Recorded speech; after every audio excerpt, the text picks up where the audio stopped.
Mialma ang abogado ni Senador Ronald Bato de la Rosa human nga gikonsidera na sa mga otoridad nga fugitive from justice ang senador. Dugang sa abogado nga wala misulti ang Korte Suprema sa pinakaulihing desisyon nga gipagula niini nga mamahimo na nga ipatuman ang ICC arrest warrant batok sa senador. Ang detalye sa report ni Argil Relator. Ang ulahing panagkita nila sa Senado, mausab matudpay ulahing pakiginabi sa abogadong si Attorney Israelito Torion sa iyang kliyente nga si Senator Ronald Bato de la Rosa. The last time that I had contact with him was perhaps an hour or 30 minutes before he exited from the Senate because nung nandun na kami sa taas, nag-uusap nga kami, tapos nagsabi siya, "Oh, Bet, diri ka matulog?"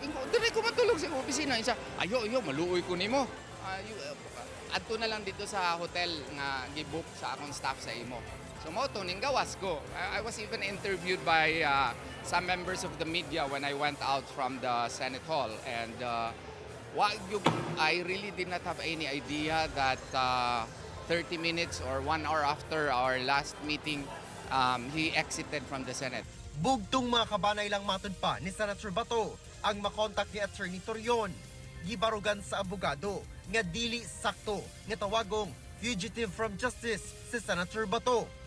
Una na gisulti sa DOJ nga gimanduan na ang PNP ug NBI nga arestohon si Senator Bato sanglit usa na siya ka fugitive from justice. How can they say that?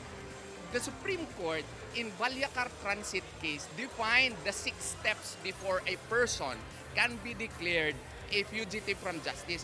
Number 1 requirement is that there is a Philippine court warrant of arrest or there is a court conviction Philippine court.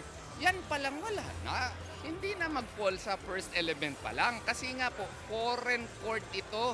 International court, whether you call it a foreign court, international court, sa aming palagay, isa lang yan. No? The fact that this is an international court, this is a case of first impression. So therefore, the concept on fugitive from justice does not apply. Dugang ni Attorney Torion nga dili tungod gidenay sa SC ang hangyo alang sa TRO. Nagpasabot na kini nga ipatuman na ang arrest warrants sa ICC. Ay provisional remedy lang ang dideny. Wala pong ruling na pwede nang i-implementa ang warrant. Maski basahin nila sa briefer doon. Klarong-klaro na walang sinabi yung Korte Suprema na pwede na nilang i-implementa yung warrant of arrest.